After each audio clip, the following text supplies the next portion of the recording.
Hi everyone. आज के video में देखेंगे सोशियोलॉजी का most important topics marriage, family and kinship. ऐसा टॉपिक है जो आपके एग्जाम में हमेशा 4 से 5 क्वेश्चन पूछे जाते हैं। जब आप क्वेश्चन देखोगे खुद आपको आइडिया लग जाएगा कि क्वेश्चन आपने एग्जाम में बहुत बार देखा हुआ है। तो चलिए शुरू करते हैं आज का पहला क्वेश्चन। लेकिन उससे पहले अगर आप बीपीएससी तैयारी फोर स्टेट सेकेंड फेज की तैयारी कर रहे हो तो आपके सिलेबस में टोटल 15 यूनिट है। हमने 15 यूनिट से जितने भी टॉपिक्स आपके सिलेबस में मेंशन है वो सारे टॉपिक काफ़ी डिटेल में कवर करते हुए 2000 से ज़्यादा topic wise question answer, most important NCERT जो बीपीएससी टीआरई 3 में 20 से 22 क्वेश्चन पूछे गए थे सिर्फ और सिर्फ एनसीईआरटी से, वो आपको कंप्लीट 11-12 का चैप्टर वाइज क्वेश्चन आंसर मिलेगा। साथ में आपके जितने भी प्रीवियस ईयर क्वेश्चन है, चाहे आपका बीपीएससी हो चाहे स्टेट हो, वो सब आपका प्रीवियस ईयर क्वेश्चन आपको दिया जाएगा सिर्फ 300 में। अगर आप इसका कंप्लीट 150 मार्क्स का कंप्लीट नोट्स लेते हो जिसके अंदर sociology, GK, GS, language paper plus previous year question plus आपको सोशियोलॉजी का पेड ग्रुप जिसके अंदर आपको mock test plus group discussion, साथ में आपको गाइड किया जाएगा कैसे एग्जाम की तैयारी करनी है, कैसे आप फर्स्ट अटेम्प्ट में पेपर क्वालिफाई कर सकते हो, किस टॉपिक पे सबसे ज़्यादा फोकस करना है, सब कुछ आपको बताया जाएगा। अगर आप स्टेट की तैयारी कर रहे हो तो स्टेट वालों के लिए 100 मार्क्स का सोशियोलॉजी, 30 मार्क्स का arts of teaching and 20 marks का अदर स्किल, और साथ में आपको mock test, previous year question, और आपको बताया जाएगा किस टॉपिक पे ज़्यादा फोकस करना है आपको। ये सब कुछ मिलेगा सिर्फ और सिर्फ 500 में। लेने के लिए आप मुझे इस नंबर पे व्हाट्सएप कॉल कर सकते हो। जो डेली बहुत सारे बच्चे ज्वाइन कर रहे हैं, आप भी ज्वाइन कर सकते हो अगर आप सच में सीरियस हो अपनी जॉब को लेकर। तो आज का जो हमारा टॉपिक है मैरिज, फैमिली एंड किनशिप, जो कि आपके सिलेबस यूनिट थर्ड में ये टॉपिक आपको देखने को मिलता है। तो आज का पहला क्वेश्चन है कि विवाह की वो प्रकार कौन सी है जिसमें पति या पत्नी एक से अधिक हो सकते हैं। पहला ऑप्शन है बहुपतित्व, बहुपत्नीवाद, बहुविवाह या एक विवाह। ये क्वेश्चन आपके एग्जाम में पूछा जा चुका है बीपीएससी में, जाकर आप चेकआउट कर सकते हो। सेम क्वेश्चन आपको देखने को मिलेगा आपके प्रीवियस ईयर क्वेश्चन में।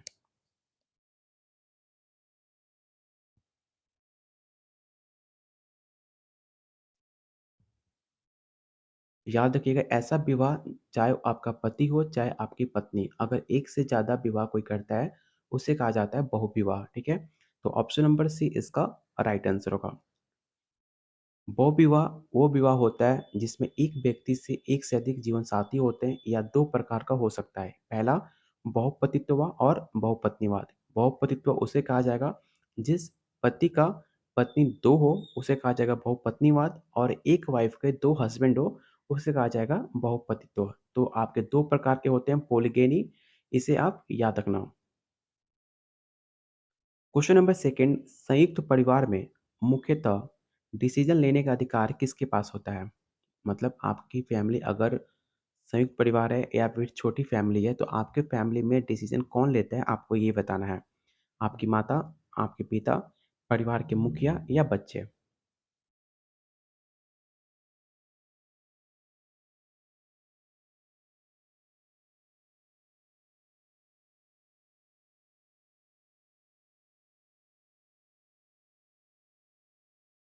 तो मेरी फैमिली में तो मेरी माता रखती हैं, लेकिन याद रखना कि परिवार का जो मुखिया होता है वो आपका राइट आंसर होगा।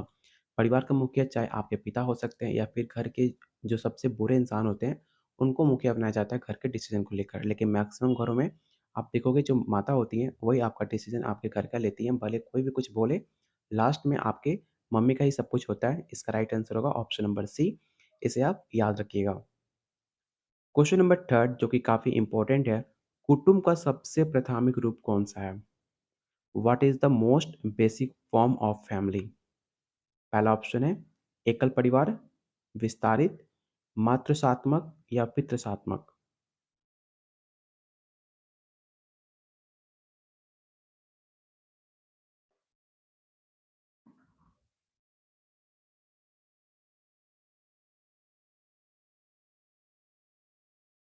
तो जो भी आंसर ए टिक आउट कर रहा है उनका आंसर बिल्कुल सही है, एकल परिवार।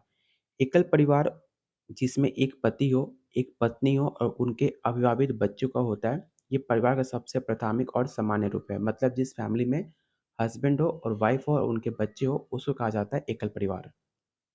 क्वेश्चन नंबर फोर, इंडोगेमी का अर्थ क्या होता है। What is the meaning of इंडोगेमी।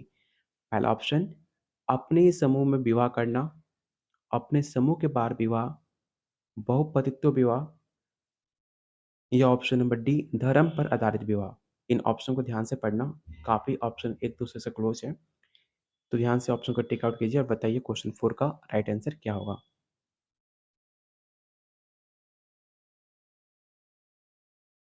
आपने देखा होगा अक्सर इंडिया में अभी भी अपने धर्म, अपने समुदाय, अपने जाति के अंदर ही विवाह करते हैं। सबसे इम्पोर्टेंट बात होता है कि अपने जाति में अगर आप मान लो आप हिंदू हो या फिर आप ब्राह्मण हो, चाहे आप कुशवाहा हो, किसी भी कास्ट में हो, कुशवाहा के अंदर भी 5 उसमें सब जाति होते हैं। उनके अंदर भी वो देखा जाता है कि आप उस जाति से बिलॉन्ग कर रहे हो कि नहीं कर रहे हो। तो इसको लेकर कहा जाता है एंडोगेमी मतलब कि अपने समुदाय, अपने जाति और अपने धार्मिक समूह के भीतर ही विवाह करना एंडोगेमी कहलाता है। इसका राइट आंसर क्या हो जाएगा? तो ऑप्शन नंबर ए होगा, अपने समूह में विवाह करना। क्वेश्चन नंबर 5 भारत में परिवार का पितृसत्तात्मक संरचना की विशेषता क्या है? इन ऑप्शन को ध्यान से पढ़िए और बताइए कि भारत में परिवार की पितृसत्तात्मक संरचना की विशेषता क्या है इन ऑप्शन के अकॉर्डिंग?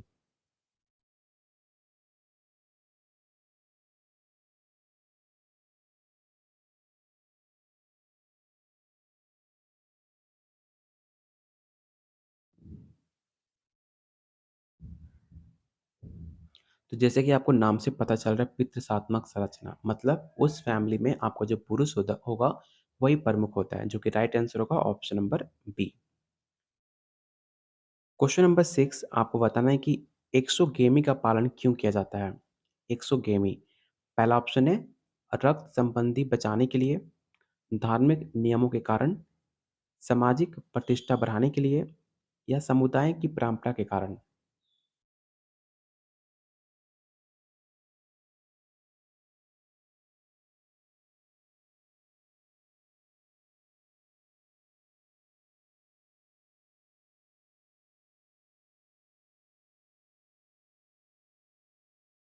तो क्वेश्चन नंबर 6 का जो राइट आंसर होगा ऑप्शन नंबर ए हो जाएगा, रक्त संबंधी से बचने के लिए।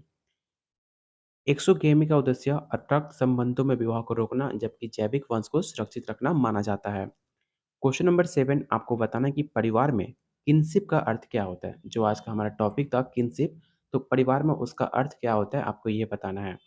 पहला ऑप्शन है संपत्ति का वितरण, रक्त संबंध और विवाह संबंध, परिवार का सामाजिक स्तर या ऑप्शन नंबर डी है बच्चों की संख्या।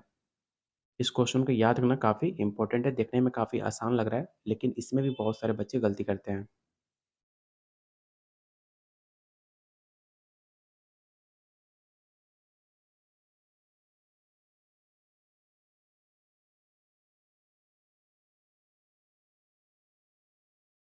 तो किनशिप मतलब होता है रक्त संबंध जो विवाह के कारण एक दूसरे से रिलेशन बनते नया फैमिली जुड़ता है, उसे कहा जाता है किनशिप जो कि राइट आंसर होगा ऑप्शन नंबर बी।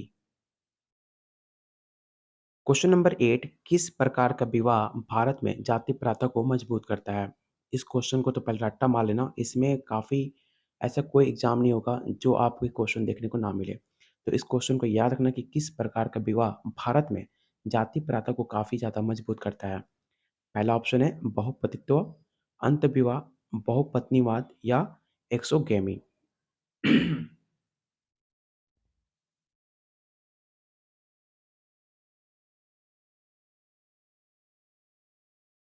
तो मैंने आपको जस्ट बताया था कि जाति प्रथा अपने कास्ट में, अपने रिलीजन में शादी करना कहलाता है इंडोगैमी मतलब अंतःविवाह अपने कास्ट में शादी करना जिस वजह से आपकी जाति प्रथा काफ़ी ज़्यादा मजबूत होती है। इसीलिए कहा जाता है कि अपनी जाति में शादी करो, अपने कास्ट को बढ़ाओ। ठीक है? ऑप्शन नंबर इसका राइट आंसर होगा option number B. Question number 9 आपको बताना है कि लेवीरेट विवाह का अर्थ क्या होता है?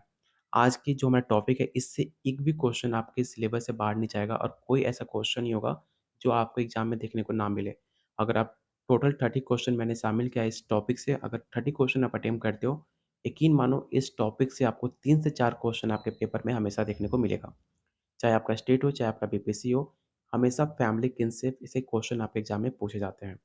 तो आपको बताना है कि लेवीरेट विवाह का अर्थ क्या होता है?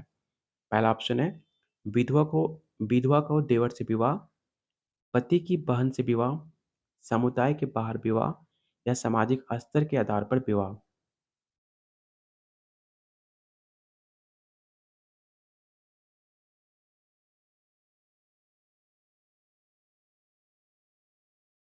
तो ऐसा बहुत बार आपने देखा होगा जो विधवा होती हैं, वो अपने देवर से शादी कर लेती हैं उनके हस्बैंड के एक्सपायर हो जाने के बाद, जो कि काफ़ी अच्छा माना जाता है।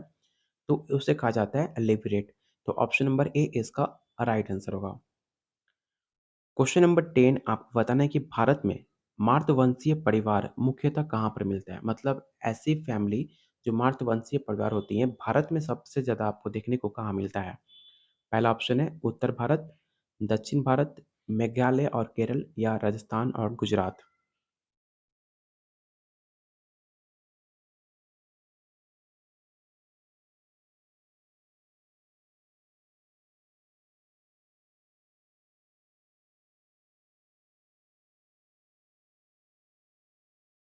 जो भी आंसर सी टिक आउट कर रहे हैं, उनका आंसर सही है। ऑप्शन नंबर सी इसका राइट आंसर होगा। याद रखना कि मेघालय और केरल में मातृवंशीय परिवार प्रणाली काफ़ी ज़्यादा प्रचलित है, जहाँ संपत्ति और वंश मातृपक्ष से मिल चलता है। मतलब क्या होता है, जो आपकी मम्मी है, उनका जो फैमिली, जैसे कि उनके आपके नाना हो गए, तो उनकी जो फैमिली में जो हिस्सेदारी होता है, वो भी आपको मिलता है अपने नातिन-पोते को। जैसे कि हमारे साइड नॉर्थ साइड जो उत्तर भारत है, जैसे कि बिहार, यूपी, झारखंड, यहाँ पे सिर्फ़ आपका हक आपके दादा के प्रॉपर्टी पे होता है। अपने पापा के जो भी प्रॉपर्टी होते हैं, उन पे हमारा अधिकार होता है। लेकिन केरल और मेघालय में क्या होता है, जो आपकी माता हैं, उनकी फैमिली साइड से आपके उस पे प्रॉपर्टी पे आपके हिस्से और शेयर होते हैं, उनके आपके हक होता है। यही डिफरेंट है मातृवंशीय और पितृवासीय। इसे आप याद रखना काफ़ी इम्पोर्टेंट है। क्वेश्चन नंबर 11 पितृवंशीय परिवार का अर्थ क्या होता है? मैंने अभी आपको बता दिया मातृवंशीय, और आपको बताना है इस बार क्वेश्चन में कि पितृवंशीय परिवार का अर्थ क्या होता है। तो इन ऑप्शन को ध्यान से पढ़ना, आसान क्वेश्चन है, आप आसानी से बता पाओगे। क्वेश्चन 11 का राइट आंसर।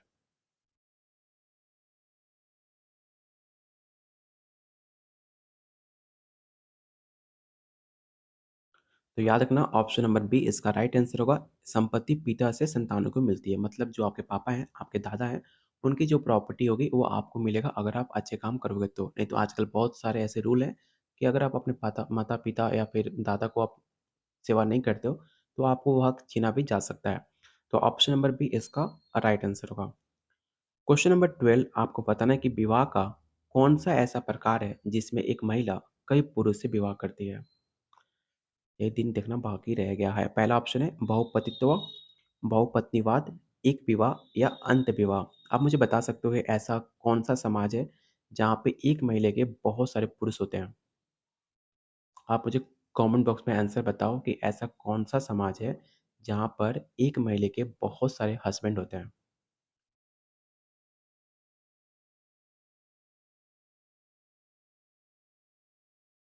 तो क्वेश्चन 12 का जो राइट आंसर होगा ऑप्शन नंबर ए हो जाएगा बहुपतित्व। मतलब एक वाइफ के बहुत सारे हस्बैंड हो, उसे कहा जाता है बहुपतित्व। और मैंने जो आपसे क्वेश्चन किया था कि एक ऐसा कौन-सा समाज है जहाँ पर एक पत्नी के बहुत सारे हस्बैंड होते हैं, वो आपको मिलेगा आदिवासी समाज में।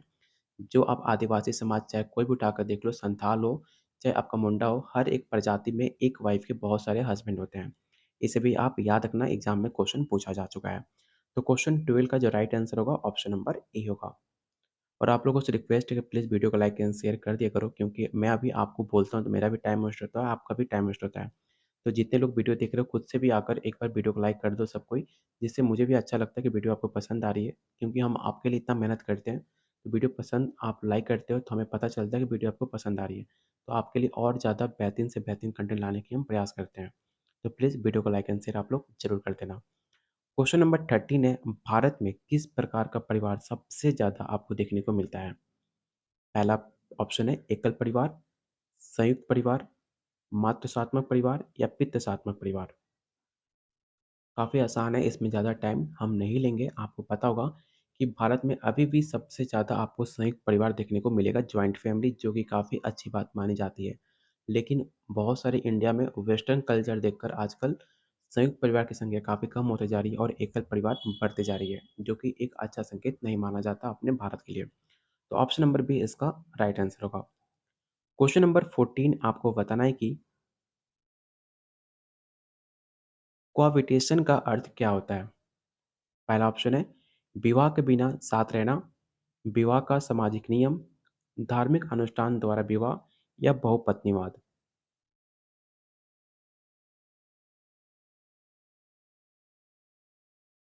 तो आजकल काफ़ी ज़्यादा प्रचलित है आजकल जिसे आप देखोगे लिविंग रिलेशनशिप में रहना, आजकल नाम हो गया है लिविंग रिलेशनशिप मतलब बिना शादी के साथ रहना। एक टाइम तक आप इसे सही मान सकते हो लेकिन इन अगर आप परमानेंट या फिर इन लॉन्ग टर्म के पर्पज़ से देखोगे तो ये एक गलत संकेत है आपके लिविंग रिलेशनशिप का। ठीक है? तो इसके हर इंसान के अपना थिंकिंग होता है इसको लेकर, तो इस पे कुछ भी कहना गलत है क्योंकि हर इंसान अपने नज़रिए से अपनी लाइफ़ को जीता है।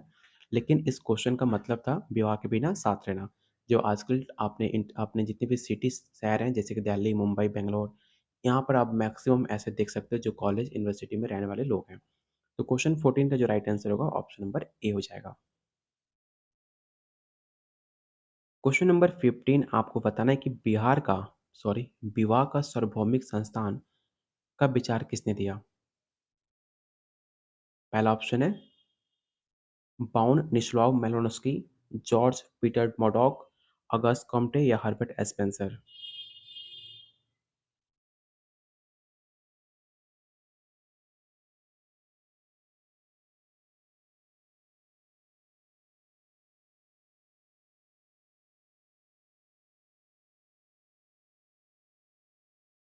तो इस क्वेश्चन को याद रखना, ये क्वेश्चन काफ़ी इंपॉर्टेंट है। बहुत बार ऐसे आपके चाहे यूजीसी नेट हो, उसमें क्वेश्चन पूछा गया था, जो कि आपका राइट आंसर हो जाएगा ऑप्शन नंबर बी, ठीक है?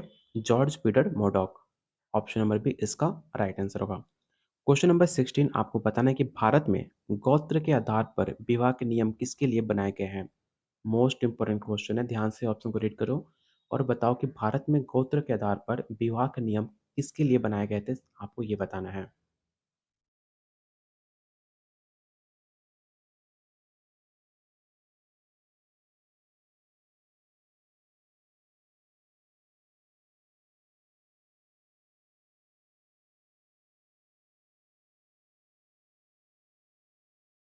देखो, अपने गोत्र इसलिए बताए जाते हैं कि और उससे बचने के लिए कि बहुत ऐसे गोत्र होते हैं, जो सेम गोत्र होता है मतलब आपका ब्लड का रिलेशन होता है उनके साथ, इसलिए उनसे शादी नहीं होता क्योंकि हमने बहुत बार ऐसा देखा होगा कि हमारे दूर के रिलेशन में हमारे भाई-बहन, मामा-मामी वो सब रिलेशन में लगते हैं।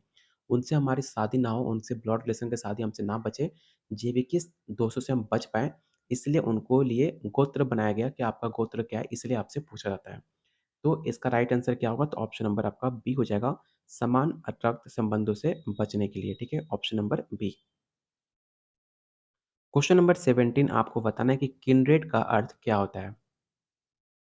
पहला ऑप्शन है रक्त संबंध का विस्तारीय समूह, केवल माता-पिता और बच्चे, ऑप्शन सी विवाह संबंधों का समूह या ऑप्शन नंबर डी सामाजिक वर्ग।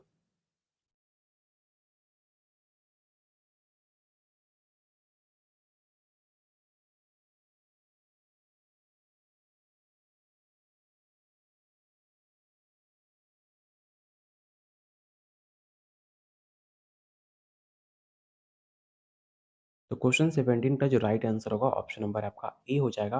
याद रखना कि किंडरेड का मतलब होता है रक्त संबंधों को विस्तारित नेटवर्क से जो परिवार से बाहर के रिश्तों को भी शामिल करता है। क्वेश्चन नंबर 18 आपको बताना है कि अनुकूल विवाह में प्राथमिकता किसे दी जाती है? पहला ऑप्शन है चचेरे भाई-बहन, समान सामाजिक वर्ग के लोग, पड़ोसी समुदाय के लोग या जाति के बाहर के लोग। आपने इतना मैरिज का नाम भी नहीं सुना होगा जो आज के क्वेश्चन में, आज के प्रैक्टिस सेट में आपको बहुत तरह के विवाद देखने को मिलेगा जो आपने कभी लाइफ में आपने सुना भी नहीं होगा। तो बस आप सारे क्वेश्चन अटेम्प्ट करते रहो, आज की वीडियो में आपको पता भी चलेगा कि विवाह कितने प्रकार के होते हैं, कौन-कौन से विवाह हो सकता है जिनका शादी नहीं हुआ है, तो इस विवाह के बारे में वो सोच भी सकते हैं कि मुझे कौन-सा विवाह करना भी है।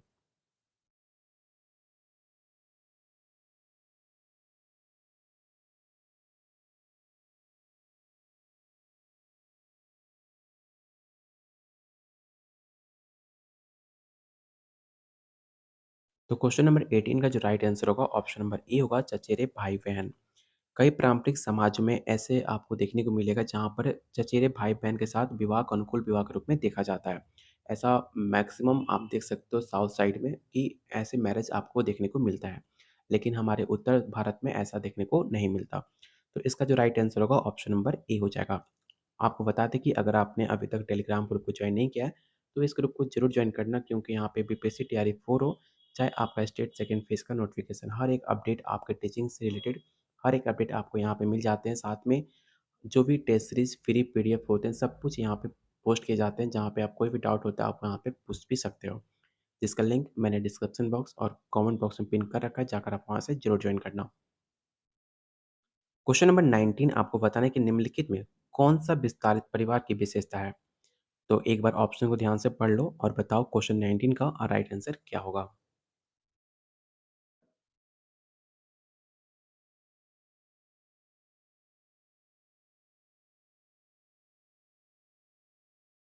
तो आपको नाम से पता चल रहा है विस्तारित परिवार। विस्तारित परिवार का मतलब क्या होता है? जब एक फैमिली कई पीढ़ियों तक साथ रहती है, मतलब आपके जो आपका घर है, उसमें आपके परदादा हों, फिर आपके दादा हों, आपके पापा हों, फिर आप हो, आपके बच्चे हो। मतलब एक पीढ़ियाँ कई साथ एक ही घर में, एक ही जनरेशन के साथ रहते आ रही हैं, उसे कहा जाता है कई पीढ़ियाँ एक साथ रहती हैं, उसे कहा जाता है एक्सटेंडेड फैमिली मतलब विस्तारित परिवार। तो ऑप्शन नंबर बी इसका राइट आंसर होगा। क्वेश्चन नंबर 20 आपको बताना है कि विवाह का अधिनियम सामाजिक नियंत्रण का साधन क्यों माना जाता है? तो इन ऑप्शन को ध्यान से पढ़िए कि विवाह का अधिनियम सामाजिक नियंत्रण का साधन क्यों माना जाता है? काफ़ी इम्पोर्टेंट क्वेश्चन है। मतलब आपको डेली लाइफ से रिलेटेड या फिर आपको ये जानकारी होना चाहिए, इस हिसाब से भी सारे क्वेश्चन आप अटेम्प्ट कर सकते हो।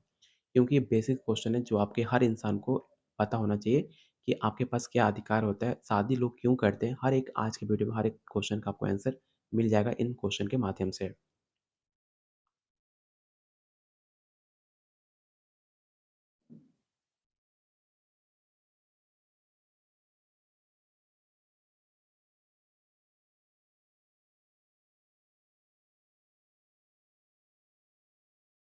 देखो, अगर ये क्वेश्चन आपके बीपीएससी में पूछा जाता, अगर बीपीएससी में आपको पता है कि एक और ऑप्शन होता है, एक से अधिक या इनमें से कोई नहीं, तो आप इसका answer option E tick out कर सकते थे। लेकिन आपके पास 4 ऑप्शन है कि और आपको एक ही ऑप्शन चुनना होता, तो इसका जो राइट आंसर होता ऑप्शन नंबर सी होता, ये सामाजिक संबंध को विनियमित करता है। लेकिन अगर ये क्वेश्चन आपको बीपीएससी में पूछा था, तो आप इसका राइट आंसर मारते एक से अधिक, क्योंकि जो विवाह का अधिनियम होता है, एक्ट ऑफ मैरेज होता है, वो बहुत तरह के आपके फ़ायदेमंद होता है।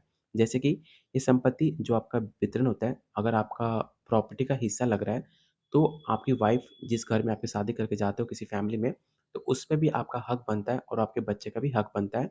तो ये संपत्ति वितरण के लिए भी आपको एक्ट ऑफ मैरेज काफ़ी ज़्यादा फ़ायदेमंद होता है। प्लस ये धार्मिक परंपराओं को सुरक्षित करता ही है, साथ में ये आपको व्यक्तिगत स्वतंत्रता को सीमित भी नहीं करता, मतलब इस ऑप्शन को हटा सकते हो। 3 ऑप्शन आपके इस एक्ट ऑफ मैरेज के आंसर हो सकते हैं। लेकिन जब अगर कोई एक ऑप्शन पूछे तो आपका राइट आंसर होगा ऑप्शन नंबर सी। लेकिन अगर यही क्वेश्चन बीपीएससी में पूछा गया होता, तो आप ऑप्शन ई को टिक आउट कर सकते थे, एक से अधिक आंसर।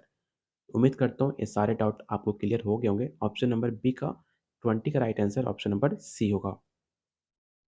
क्वेश्चन नंबर 21 काफ़ी इम्पोर्टेंट है। आपको बताना है कि भारत में अंतर्जातीय विवाह को बढ़ावा बढ़ावा देने के लिए कौन-सी सरकारी कार्यक्रम लागू किया गया था? पहला ऑप्शन है बेटी बचाओ, बेटी पढ़ाओ, डॉक्टर अंबेडकर योजना, सुकन्या समृद्धि योजना या महिला सशक्ति अभियान। इस क्वेश्चन को रट्टा मार लेना काफ़ी इम्पोर्टेंट है। क्वेश्चन को पहले ध्यान से पढ़ लो कि इंटर कास्ट मैरिज आपने नाम सुना होगा कि इंटर कास्ट मैरिज को लेकर सरकार ने काफ़ी ज़्यादा कार्यक्रम, बहुत सारे ऐड चलाए थे। तो किस योजना के तहत ये चलाया गया था, आपको ये बताना है।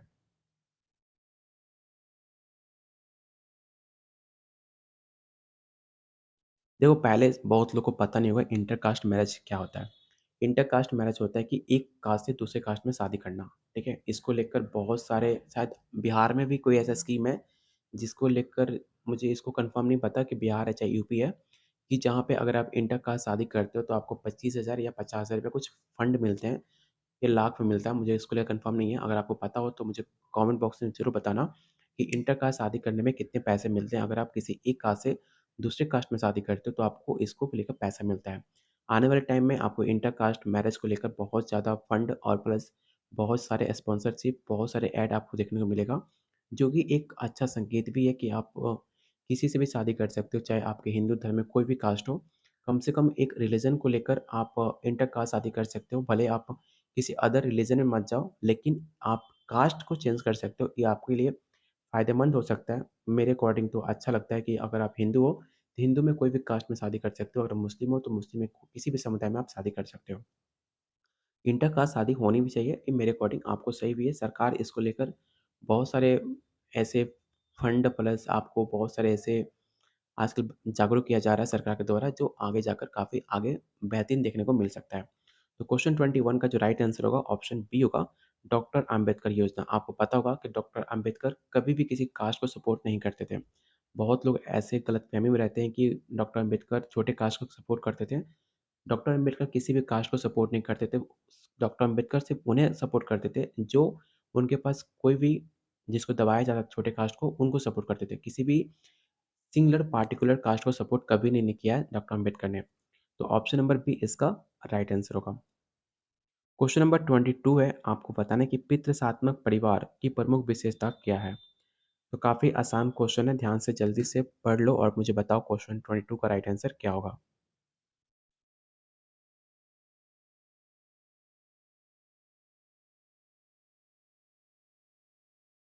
तो इसका राइट आंसर होगा ऑप्शन नंबर बी, परिवार का नेतृत्व अब पिता या कोई पुरुष करेगा। ऑप्शन नंबर बी इसका राइट आंसर होगा। क्वेश्चन नंबर 23, आपको बताना है कि संयुक्त परिवार किस प्रकार में सबसे ज़्यादा प्रचलित है? पहला ऑप्शन है शहरी समाज में, आदिवासी, औद्योगिक या ग्रामीण। तो काफ़ी आसान क्वेश्चन है, आप आसानी से बता सकते हो। जॉइंट फैमिली आजकल आपको टाउन सिटी में देखने को बिल्कुल नहीं मिलेगा। वहाँ पे आप अपने हस्बैंड वाइफ बच्चे के साथ काफ़ी ज़्यादा खुश रहते हैं, लेकिन अभी भी बहुत सारे ऐसे जॉइंट फैमिली हैं जो गांव में अपनी फैमिली के साथ रहते हैं, जैसे कि मैं भी रहता हूँ। ऑप्शन नंबर डी इसका राइट आंसर होगा। क्वेश्चन नंबर 24, आपको बताना है कि कुटुंब का मुख्य उद्देश्य क्या है? किनशिप मतलब होता है कुटुंब। तो इसका मुख्य उद्देश्य क्या है आपको ये बताना है। पहला ऑप्शन है संपत्ति का वितरण, सामाजिक संबंध को बनाए रखना, विवाह की व्यवस्था करना या ऑप्शन नंबर डी धार्मिक अनुष्ठानों का पालन करना।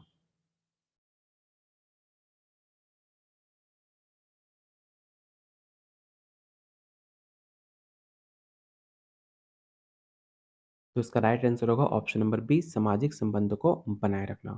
क्वेश्चन नंबर 25, आपको बताना है कि हॉरिजॉन्टल कुटुंब संबंध का अर्थ क्या है?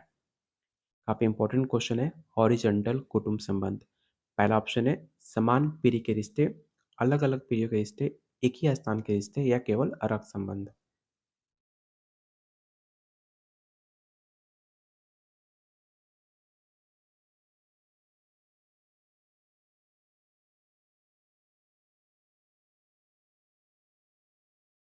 तो हॉरिजॉन्टल कुटुंब उसे कहा जाता है जैसे कि आप भाई-बहन हो गए, चचेरे भाई हो गए, उसे कहा जाता है कुटुंब, हॉरिजॉन्टल रिलेशन। तो इसका राइट आंसर क्या होगा? तो इसका राइट आंसर होगा ऑप्शन नंबर ए समान पीढ़ी के रिलेशन। क्वेश्चन नंबर 26, आपको बताना है कि मातृवंशीय परिवार में संपत्ति का आचरण कैसे होता है? मैंने आपको स्टार्टिंग में बताया था कि मातृवंशीय परिवार उसे कहा जाता है जो आपकी माता हैं, उनकी फैमिली से आपको प्रॉपर्टी का हिस्सा मिलना कहा जाता है मातृवंशीय परिवार। इसका जो राइट आंसर होगा ऑप्शन नंबर सी। देखो, माता से पुत्री को मतलब अगर आपकी जैसे कि एक रिवाज है उत्तर भारत में बिहार, यूपी, झारखंड जितने भी सब डिस्ट्रिक्ट स्टेट हैं, वहाँ पे आपके पिता का हिस्सा जो होता है वो लड़का लेता है। बहुत ऐसे रेयर केसेस मिलेंगे जहाँ पर लड़की अपने पिता की संपत्ति में से हिस्सा माँगती है। ठीक है, सेम केसेस आपको उत्तर जैसे कि साउथ साइड है, आपको मेघालय, केरला में जो माता की संपत्ति होती है, उसपे बेटे का हक नहीं होता। ठीक है, उसपे रेयर केसेस में बेटा जो होता है मम्मी के अपने शेयर में हिस्सा ले सकता है। लेकिन जो उनकी बेटी होती हैं, वो अपने मम्मी के शेयर से हिस्सा ले सकती हैं। ऐसा कहा जाता है माता से पुत्री को। ठीक है, तो इसको लेकर कन्फ्यूज़ बिल्कुल नहीं होना है। जैसे आप उत्तर भारत में देखते हो कि पापा की संपत्ति पे बेटा का हक होता है, वैसे सेम आपको मर्दवंशीय में माता के जो प्रॉपर्टी होता है, उस पे हक उनकी बेटी का होता है। तो ऑप्शन नंबर सी इसका राइट आंसर होगा। क्वेश्चन नंबर 27, आपको बताना है कि इंडोगमी का अर्थ क्या होता है? तो मैंने शायद स्टार्टिंग में आपको बताया था, इंडोगमी का अर्थ होता है समान जाति या समूह के भीतर विवाह करना। तो ऑप्शन नंबर ए इसका राइट आंसर होगा। क्वेश्चन नंबर 28, आपको बताना है कि द्विविवाह विवाह क्या दर्शाती है? द्विविवाह विवाह क्या दर्शाती है आपको ये बताना है।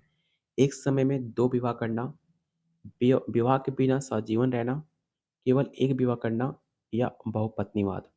सारे ऑप्शन काफ़ी क्लोज़ हैं, ध्यान से पढ़ना।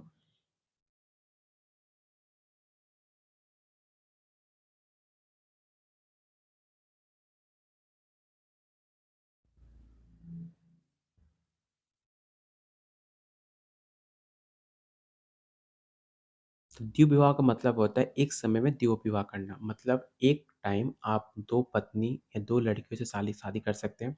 ऐसे आपने बहुत सारे रील या बहुत सारे आपने ऐसे न्यूज़ सुना होगा जो एक टाइम 3-3, 2-2 लड़की से शादी हो रहा है या फिर एक लेडीज़ 2 और 2 आदमी शादी कर रही है, ऐसा न्यूज़ तो काफ़ी कम मिलता है। लेकिन इसका मतलब यही होता है कि एक ही टाइम में 2 व्यक्तियों से विवाह करना, जबकि कई देश में इसे अवैध माना जाता है, वहाँ पर आपको अधिकार नहीं है एक टाइम पे 2 शादी करना। तो ऑप्शन नंबर ए इसका राइट आंसर होगा। क्वेश्चन नंबर 29 आपको बताना है कि इंसेक्ट टाबू का उद्देश्य क्या है? इन ऑप्शन को ध्यान से पढ़ो और मुझे बताओ कि इंसेस्ट टाबू का मतलब क्या होता है?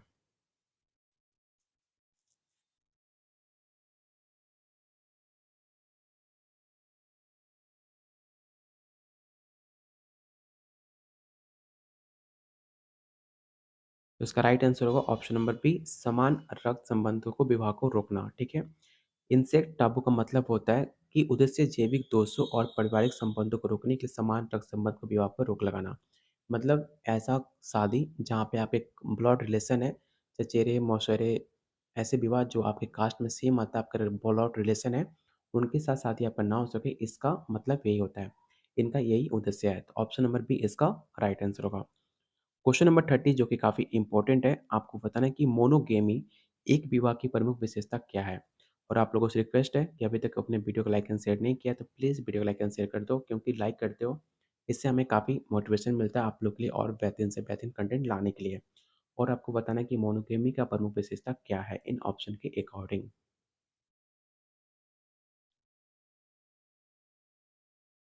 तो मोनोगेमी हर इंसान का इच्छा होता है कि उसकी शादी एक ही इंसान से हो, उसका एक ही पति हो, एक ही पत्नी हो, उसे कहा जाता है मोनोगेमी।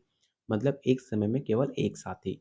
तो ऑप्शन नंबर ए इसका राइट आंसर होगा। मोनोगेमी एक ऐसा विवाह प्रणाली माना जाता है जिसमें व्यक्ति का केवल एक ही साथी होता है और इसे आधुनिक समाज में आदर्श माना जाता है और हर इंसान का यही इच्छा होता है कि उसकी एक ही पत्नी हो और एक ही पत्नी हो। तो ऑप्शन नंबर ए इसका राइट आंसर होगा। तो आज की वीडियो में हम टॉप 30 क्वेश्चन खत्म होता है। आपको बताना है कि आउट ऑफ 30 आज आपने कितना स्कोर गेन करा और उम्मीद करता हूँ वीडियो पसंद आई होगी तो प्लीज़ वीडियो को लाइक एंड शेयर भी आप करना और अगर आप हमारे साथ तैयारी करना चाहते हो एग्ज़ाम की तो सिर्फ 500 में आप हमारे साथ तैयारी कर सकते हो जिसके अंदर आपको कंप्लीट नोट्स के साथ साथ में आपको mock test plus group discussion कोई भी डाउट होता है आप मुझसे डायरेक्ट कॉल व्हाट्सएप से बात भी कर सकते हो। मतलब हर एक चीज़ आपको मिलेगा सिर्फ 500 के अंदर। लेने के लिए आप मुझे इस नंबर पे व्हाट्सएप कॉल करके अधिक जानकारी ले सकते हो अगर आप लेना चाहो तो। तब तक के लिए कीप वॉचिंग, कीप शेयरिंग।